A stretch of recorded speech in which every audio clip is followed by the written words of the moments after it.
Speaking of Gossip Girls, Tell me about it. you ready for this? Please. So we've talked a lot about giants and the fallen angels, the watchers, and how there's been so much within history of the Greeks and the Sumerians and all these cultures having these demigods, right? Yeah. And a lot of people have speculated that these demigods were in fact real, but they were actually the Nephilim race or the watchers themselves.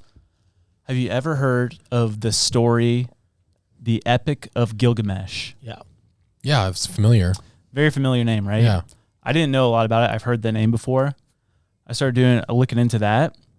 So Gilgamesh the story was written in the 2000 BC. And it was discovered not very long ago. Like, I think it was the late 1800s, early 1900s. But that's where they found like the Sumerians, like the Sanskrit and stuff, and they're saying like this is the oldest civilization. But Gilgamesh, the story was about this king named Gilgamesh, who was the king of Uruk. Okay. And that was like the first city in Sumer, which is Sumerian, right? Mm-hmm. Mesopotamia. In that whole region, that's like where the Tower of Babel and stuff were built. But this Gilgamesh guy, the story talks about how he was 2/3 God and 1/3 man. And the claim was that he was 17 feet tall. Oh, man. And he was this brutal king, like just mean, like a tyrant. Yeah. And the god Anuk sent this other man they created this other man that matched Gilgamesh in every way. And his name was Enkidu.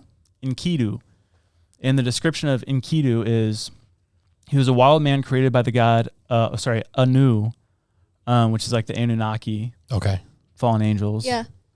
Who is described as strong, fast, and intelligent, but more animal than human. Oh, no. He has shaggy hair, clothes himself with animal skins, and lives like a wild creature with no contact with other humans.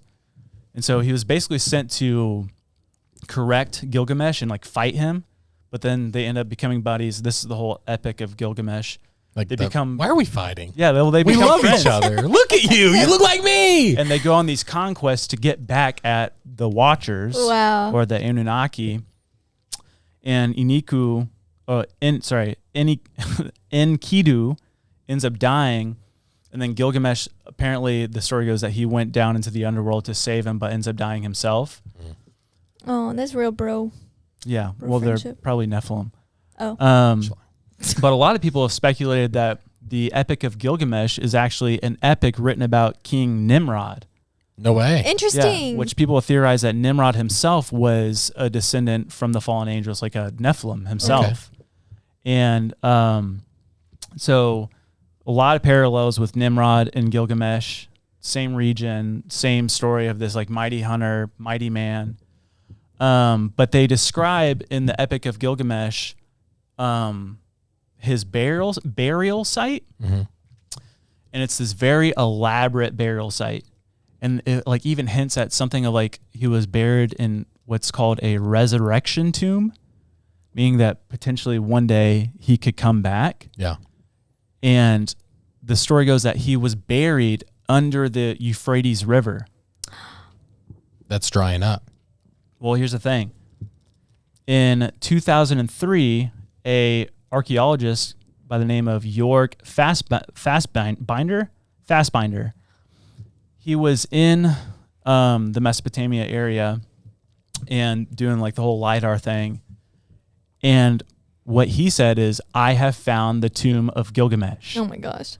And he says there's an article about it in the BBC in 2003. So he found it in April of 2003. Yeah. He goes and he's like, everything that the script talks about matches identically to what I found. And so, but it's underground, right? So they have to like dig it up. Mm-hmm. And so they start the process of digging it up. Guess what happened 1 month later? Shut down. Earthquake. The U.S. invades Iraq. Oh my gosh! Which it was in Iraq. No way. Yes. Oh, man. This is where it gets crazy. Yeah. So The U.S. invaded Iraq 1 month later after the discovery, and all the archaeological sites were then stopped in Iraq, so stopped digging. Yeah. And the U.S. military set up an encampment around the tomb site. They kicked out all the scientists. They wouldn't allow any media who were there to cover the story anymore. So that was like ABC News, BBC, because they were stationed there to like find the more discovery of like them digging it up. They said, "You're out of here." And Jorg said, basically like, "We are not allowed to dig any further because of the war. We're afraid of looters, and just some things will have to remain buried." And it's never gotten picked up again. Well, here's the thing. They United picked States. it up. But the locals around this encampment, the U.S. encampment, reported that the U.S. military were digging at night, taking things out of the ground and putting them onto trucks and driving them off. We're villains. We are Dr. Evil. Is that not? I mean, That's crazy. I guess Where'd you you can- learn this? a bunch of places. Dude. But this is also crazy. So a couple months into this war, after they had this encampment and the locals were reporting them digging stuff up and taking it, they had the invasion of Baghdad, which is the capital of Iraq. And what the U.S. military did not help with was that there's this giant museum in Iraq that is all about the Sumerian culture. It's like one of the largest in the world of like because the Sumerians were like one of these first civilizations, you know. Mm-hmm. And it had, I mean, just hundreds of thousands of tablets, manuscripts, artifacts, and it was left unprotected, and it got bombed all around it, and then all these looters came in and stole a bunch of stuff. But What's missing? a lot of people were like, before the looters came, the U.S. military came, rushed in, and stole vaults Oh my gosh. from the bowels of the museum, put them onto trucks, and then drove off. And so then the CIA, the FBI, and a couple other divisions were called in to investigate whether or not this claim was true. And they saw like the looters did in fact loot the museum, but they went down into the bowels, which is a really hard place to get to apparently in the museum. And what they noticed were like thousands of boxes were empty. There were vaults missing. But what was left were like gold coins, silver coins, and artifacts that were actually incredibly valuable. So they're like, looters did not come down here and steal this stuff because they left all the valuable stuff. So what did they take? What's missing? They don't have and- an inventory of what's in their museum. I don't know. That's just as far as I got in the thing. But what is the U.S. military Yes.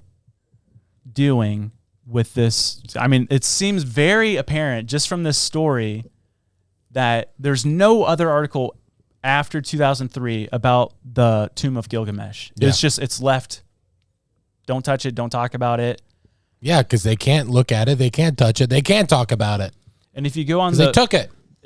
this took me a long time to find, but if you go on to the Freedom of Information Act and you look at the logs of what people have asked for stuff to be declassified, there's one lady that one of her requests, this happened 2018 and she was denied, but she was requesting documents pertaining to the resurrection chamber of Gilgamesh, the location of his body, and the location of the buried Nephilim.